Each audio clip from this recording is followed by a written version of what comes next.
Hello everyone, welcome to IFS. So जैसे कल हमारा कंप्यूटर साइंस स्टूडेंट्स का एग्जाम है, तो मैं आज आया हूं आपको कुछ टिप्स एंड ट्रिक्स बताने के लिए, सो दैट आप एग्जाम में बेहतर परफॉर्म कर सको एंड क्या क्या चीज आपको ध्यान में रखना चाहिए while appearing in the exam, right.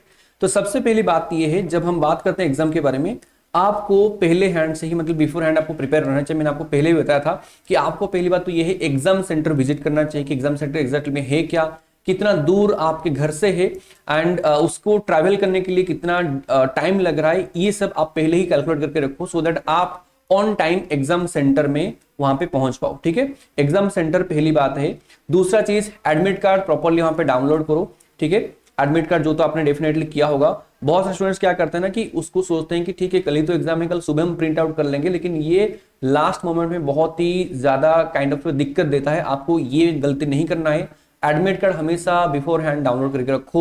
जो भी डॉक्यूमेंट्स आपने प्रोवाइड किया था वहां पे कोई ना कोई एक वैलिड डॉक्यूमेंट मांगते हैं आपको वेरीफाई करने के लिए, दैट में भी और आधार कार्ड या फिर पैन कार्ड अगर आपने दिया होगा तो, या फिर कोई ना कोई डॉक्यूमेंट जो आपने ड्यूरिंग फॉर्म फिलिंग यहाँ पे किया था वो सब आपको लेके जाना है। एडमिट कार्ड में प्रॉपर इंस्ट्रक्शन आपको मिल जाएंगे रिगार्डिंग द डॉक्यूमेंट्स। ठीक है, ये चीज आपको हमेशा ध्यान रखना। ये सबसे पहला स्टेप होता है आपके admit card and your documents and as well as your exam centre. तो ये हो गया आपके एग्जाम सेंटर तक पहुंचने वाली बात। नेक्स्ट आता है वहां से आगे कि जब आप एग्जाम सेंटर में पहुंच जाओगे एंड एंट्री करोगे, उसके बाद जब आपके एग्जाम चालू होगा, फिर ड्यूरिंग द एग्जाम आवर्स आपको क्या क्या प्रिकॉशंस फॉलो करना चाहिए, कैसे आपको पेपर को अटेम्प्ट करना चाहिए सो दैट आप मैक्सिमम क्वेश्चन को सही कर पाओ या फिर मैक्सिमम मार्क लेके आ पाओ एंड आपके एग्जाम जो है फिर आपका जो भी टारगेट है that is your assistant professor या फिर जेआरएफ वो क्लियर हो जाए।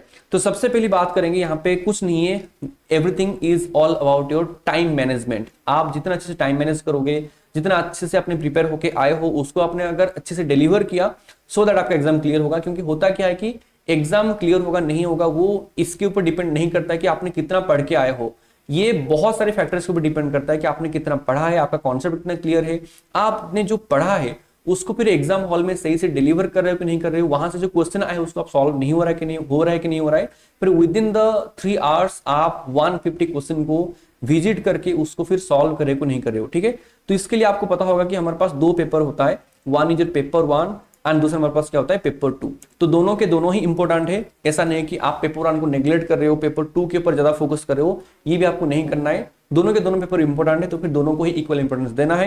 एंड अगर हम यहाँ पे टाइम डिस्ट्रीब्यूशन के बारे में बात करेंगे, यू नो कि पेपर 1 को सॉल्व करने के लिए वैसे तो कुछ है नहीं, पहले ये सिनेरियो था आपको पेपर 1 को सॉल्व करने के लिए 60 मिनट्स मिलता था एंड पेपर 2 को सॉल्व करने के लिए आपको 120 मिनट्स मिलता था। लेकिन यहाँ पे क्या है कि पेपर 1 पेपर 2 दोनों के दोनों आपके साथ ही होता है। आप चाहे तो पहले पेपर 1 को भी सॉल्व कर सकते हो, फिर चाहे तो आप पेपर 2 को सॉल्व कर सकते हो। तो कोई भी पेपर आप पहले सॉल्व करो, चाहे पेपर 1 करो चाहे पेपर 2 करो, टाइम डिस्ट्रीब्यूशन आपको सेम ही रखना है। यानी कि पेपर 1 को आपको मैक्स टू मैक्स 60 मिनट्स ही देना है, पेपर 2 को आपको मैक्स टू मैक्स 120 मिनट्स ही देना है। क्योंकि यू नो पेपर 1 में आपके पास 50 क्वेश्चंस रहता है एंड पेपर 2 में आपके पास 100 क्वेश्चंस रहता है एंड नंबर ऑफ क्वेश्चन के हिसाब से जो भी टाइम है ना वो ही सही है। इसको अगर आपने ऊपर नीचे किया, अगर हमने पेपर 1 में ज्यादा टाइम को स्पेंड किया तो फिर पेपर 2 में आपको टाइम नहीं मिलेगा, अगर आपने पेपर 2 में ज्यादा टाइम स्पेंड किया आपको पेपर 1 में टाइम नहीं मिलेगा। तो बहुत सारे स्टूडेंट्स यही गलती करते हैं कि पेपर 1 में ठीक है 50 क्वेश्चन है तो मान लो 60 मिनट के अंदर मेरा 40 क्वेश्चन हुआ है एंड मुझे और भी कुछ क्वेश्चन को सॉल्व करना है। देन नेक्स्ट वाली बात क्या होता है कि अगर हम पेपर 2 की बारे में बात करते हैं, वहां पे अगर आपने ज्यादा टाइम ले लिया, लाइक मान लो 100 क्वेश्चन है तो आपने लगा कि हाँ मेरा सही नहीं हो रहा या फिर मे बी मुझे और थोड़ा सा टाइम चाहिए एंड उसकी वजह से अगर आपने पेपर 2 में भी ज्यादा टाइम ले लिया तो उसकी वजह से क्या होगा कि पेपर 1 में आपको टाइम नहीं मिलेगा।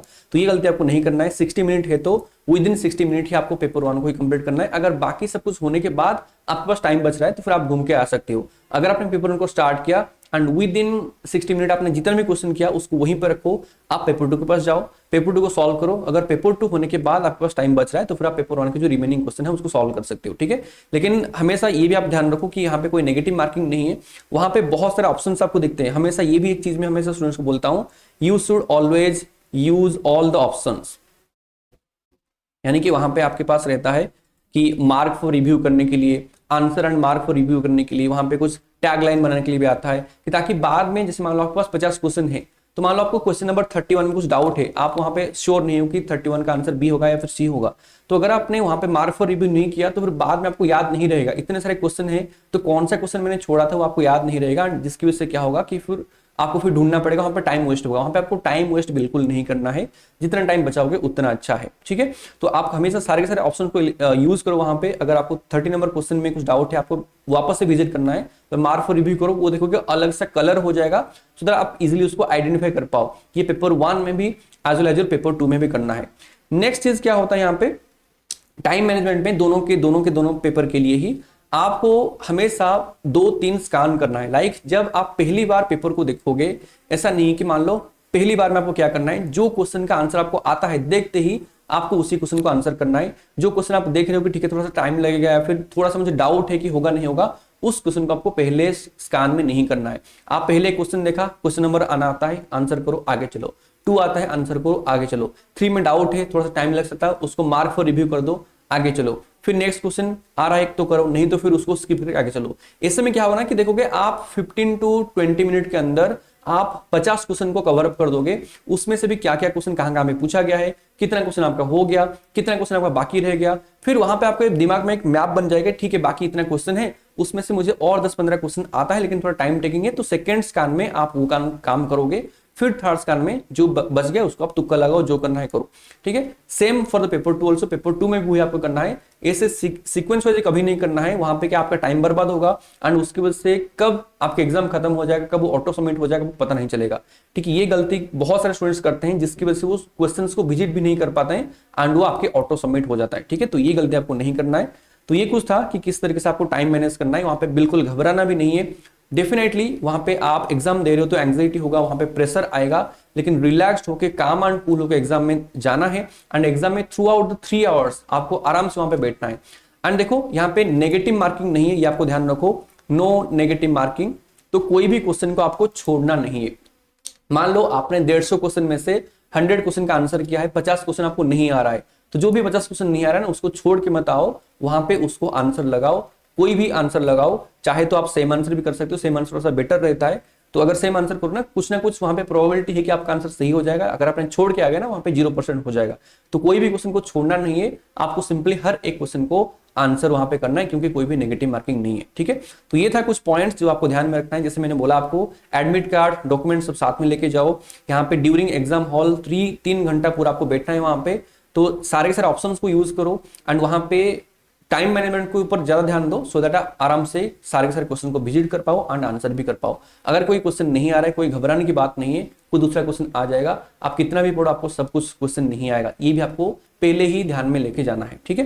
तो ये था एंड डेफिनेटली मैं आपको बेस्ट ऑफ लक विश करूंगा कि आप आराम से एग्जाम देके आओ, बहुत बढ़िया वहां परफॉर्म करके आओ। आपका जो भी टारगेट है वो डेफिनेटली फुलफिल होगा, ठीक है। सो यही था मेरे साइड से आप लोगों के लिए कुछ टिप्स एंड ट्रिक्स। होप ये आपका बहुत काम में आएगा। So thank you so much everyone and happy learning to all of you and all the best for your exam.